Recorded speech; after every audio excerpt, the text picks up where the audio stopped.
Hello everyone, welcome to my channel Living Life with UPSC and Nature।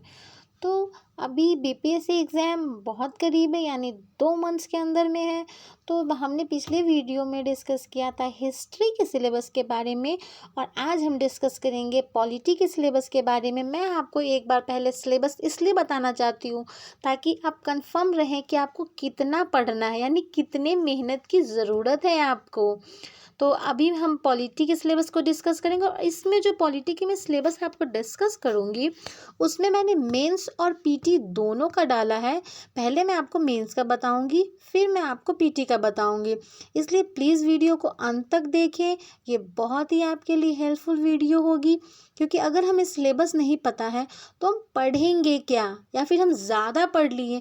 कभी भी कोई भी सिविल सर्विस एग्ज़ाम ये नहीं चाहता है कि आप बहुत 3-4 बुक पढ़ लिए और आपको उससे नहीं पूछेगा। उसका जो सिलेबस है, आप 4 टेक्स्ट बुक पढ़ लो, उससे नहीं आएंगे। जो सिलेबस है उसी से आएंगे। तो सिलेबस आपको पता होना बेहद ज़रूरी है। तो आइए आज हम जानते हैं सिलेबस के बारे में। तो मेंस में जो सिलेबस, ये मेंस में जो सिलेबस आते हैं उसी का थोड़ा सा निचोड़ बोल लीजिए, या फिर उसका आप ये बोल लीजिए कि कम, उससे कम, उसका जो आकार है उससे कम आपको पीटी में आते हैं। तो मेंस में जो आते हैं सबसे पहले इम्पॉर्टेंट है सरकार के बारे में।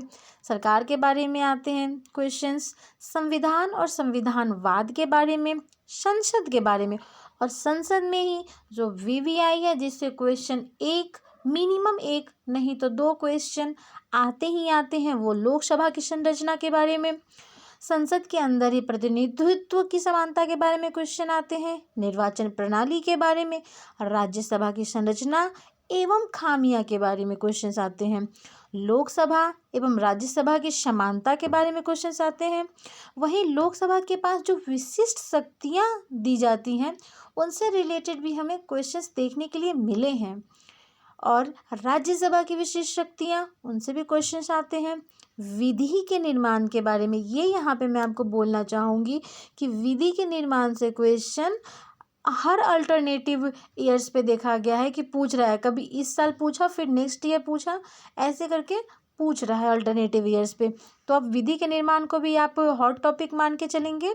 संविधान संशोधन के बारे में, संविधान संशोधन एक्चुअली पीटी पर्पज से बहुत इंपॉर्टेंट है, क्योंकि पीटी जो भी संविधान संशोधन होते हैं उससे पीटी में एक क्वेश्चन आ ही जाते हैं। बजट के बारे में मैं यहाँ पे अगेन बोलना चाहूँगी कि बजट वीवीआई है, बजट से क्वेश्चन आते ही आते हैं, पीटी में भी आते हैं, मेंस में भी आते हैं।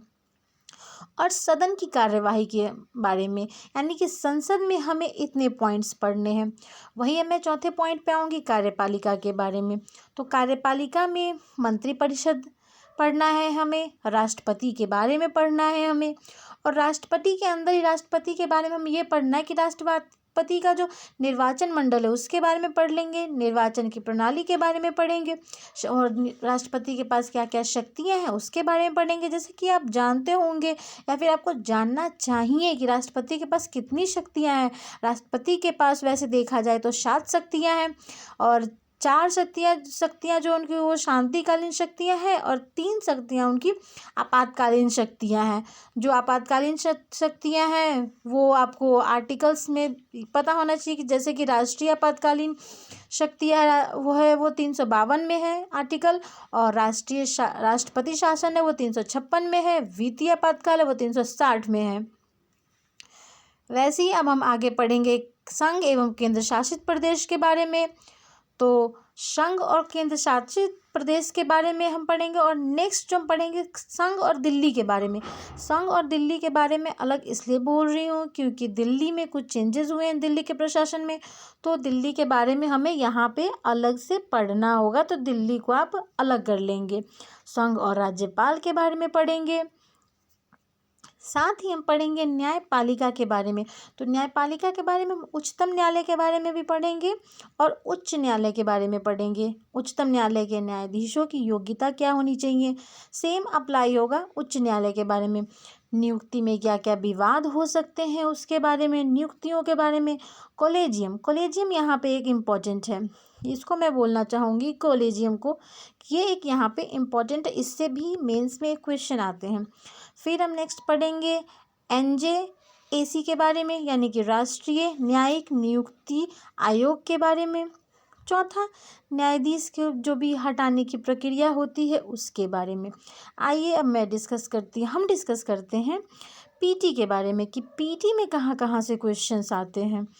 तो जो भी 10 सालों के क्वेश्चन को एनालाइज करके मैंने देखा है उससे ये पता चला है कि पीटी में जिन टॉपिक से क्वेश्चन आते ही आते हैं वो है सबसे पहले।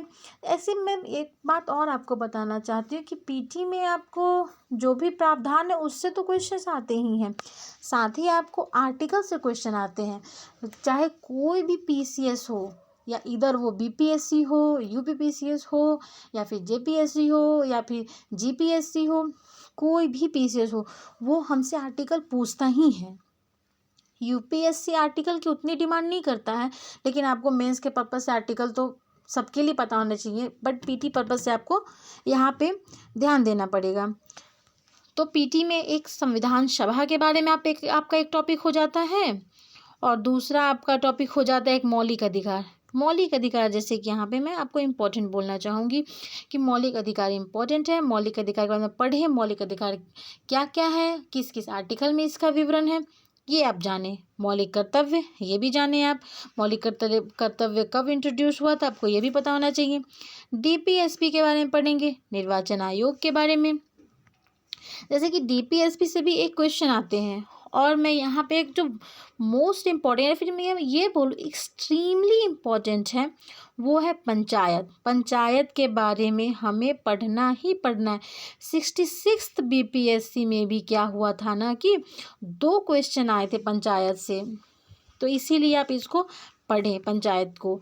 राज्यों का पुनर्गठन पढ़ेंगे, अनुसूचियों के बारे में पढ़ेंगे, राज्यसभा, राष्ट्रीय प्रतीक के बारे में, संविधान के कुछ मुख्य भाग हैं उसके बारे में पढ़ेंगे, नागरिकता के बारे में पढ़ेंगे, उद्देशिका, प्रस्तावना या प्रियम्बल, इससे रिलेटेड भी क्वेश्चन आते हैं। जैसे कि हमारा जो प्रियम्बल हुआ था उसमें क्या क्या अमेंडमेंट हुए हैं, जो पहले हमारा प्रियम्बल लिखा गया एग्जैक्ट वही अभी एग्जिस्ट नहीं करता है, उसमें अमेंडमेंट्स हुए हैं, तो वो हमें जानना है कि कभी कभी पूछता है कि हमारा जो प्रियम्बल में है उसमें बाद में क्या क्या जोड़ा गया, तो प्रियम्बल से रिलेटेड भी क्वेश्चन आते हैं जिसके हमने बाद में पढ़ेंगे हम इसके बारे में। और संविधान के प्रमुख स्रोत यानी कि कौन से देश से हमारे संविधान को बनाते वक्त हमारे जो भी नेतागण थे वो किस किस देशों से वहाँ से कलेक्ट किए थे इंफॉर्मेशन और उसके बाद हमारे संविधान को बनाए थे उसके बारे में पढ़ेंगे। इससे भी बहुत इंपॉर्टेंट है ये। करेंट अफेयर तो वीवीआई है ही। फिर वरीयता का अनुक्रम पढ़ेंगे यानी कि हमारे देश में किन्हें कितनी पावर दी गई है, राष्ट्रपति को कितनी पावर है या प्रधानमंत्री को कितनी पावर है या फिर सीएम को कितनी पावर है, वो हम यहाँ पे पढ़ेंगे। तो पीटी पर्पस से 16 पॉइंट्स हो गए जो हमें पढ़ने हैं, इम्पॉर्टेंट है, वेरी वेरी वेरी इम्पॉर्टेंट है। और अगर हम सिर्फ ये 16 टॉपिक्स को कवर करें तो डेफिनेटली पॉलिटी में हम एक बहुत अच्छा मार्क्स स्कोर कर सकते हैं और हमारा एग्ज़ाम बहुत अच्छे नंबर से क्रैक हो सकता है। थैंक यू सो मच मुझसे जुड़े रहने के लिए। नेक्स्ट मैं आपको पॉलिटी की भी पढ़ाऊंगी और आप मुझसे जुड़े रहिए ताकि आपका बीपीएससी या फिर कोई भी पीसीएस एग्ज़ाम ईजिली निकल जाए। Thank you so much. Please like, comment and subscribe to my YouTube channel.